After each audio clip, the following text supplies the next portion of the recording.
Nuovi smartphone e tanta tecnologia da indossare in arrivo dal Mobile World Congress di Barcellona. Io sono Bat Chiara e questa è Gotham. Silent Hill. Tech Break.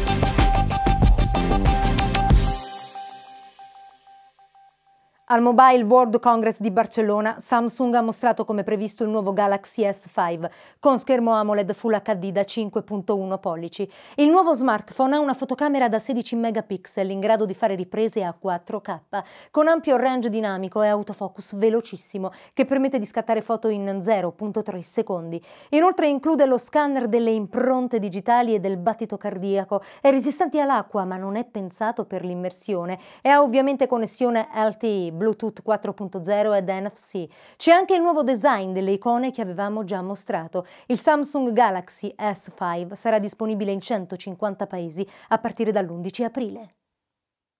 Samsung ha inoltre presentato i nuovi smartwatch Gear 2 e Gear 2 Neo, basati sul nuovo sistema operativo Tizen, derivato come Android da Linux, il cui sviluppo è guidato da Samsung stessa e da Intel e sponsorizzato dalla Linux Foundation. Sempre da Samsung arriva inoltre il Gear Fit, pensato per il tracciamento dell'attività fisica, con schermo touch AMOLED curvo e che, come anche i due Gear 2, integra il misuratore dell'attività cardiaca. I competitor non stanno però a guardare, sembra che sia quasi pronto lo smartwatch di Google, realizzato a quanto pare da LG, mentre Motorola, acquistata recentemente dalla cinese Lenovo, ha rivelato di essere al lavoro per produrre diversi dispositivi indossabili.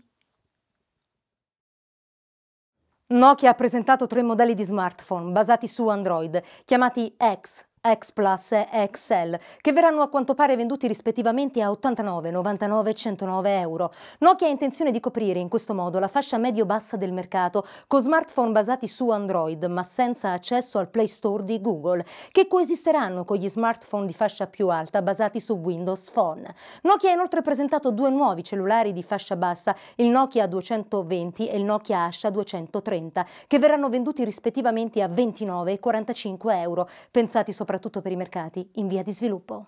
E c'era grande attesa anche per il Black Phone, lo smartphone anti-intercettazioni che promette un alto livello di privacy e che ora è preordinabile al prezzo di $629. Il Black Phone, che sarà disponibile da giugno, è realizzato da Silent Circle e da Geeks Phone, già nota per gli smartphone basati sull'ancora poco diffuso Firefox OS, e adotta una versione modificata di Android con cifratura di voce e dati mediante app specifiche chiamata Private OS.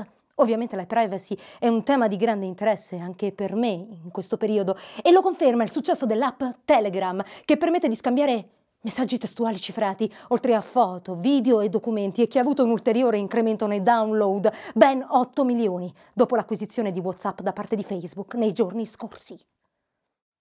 Seth Rogen, attore, produttore, regista e sceneggiatore noto per film come Strafumati, Molto incinta, Green Hornet e il recente Facciamola finita, è al lavoro su un film che farà la gioia degli appassionati di videogiochi di vecchia data. Il film racconterà infatti la guerra tra le console combattute negli anni 90 tra Nintendo e Sega, che attualmente non produce più console ma solo videogiochi per diverse piattaforme, ed è ispirato a un libro di prossima uscita sul fenomeno.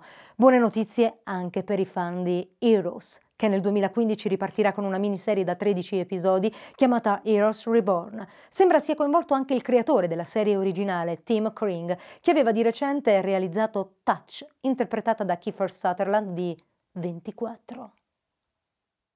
Giovedì 13 marzo arriva nei cinema Lei, una storia d'amore molto particolare tra il timido Theodore, interpretato da Joaquin Phoenix, ed un software di intelligenza artificiale parlante, Samantha, che in lingua originale ha la voce di Scarlett Johansson.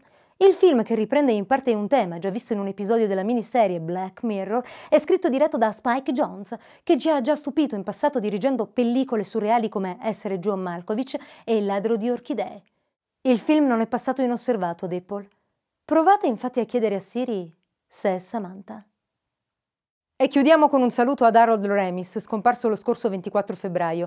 Bravo sceneggiatore e regista oltre che attore, noto soprattutto per la sua interpretazione di Eagle Spengler nei 2 film sui Ghostbusters.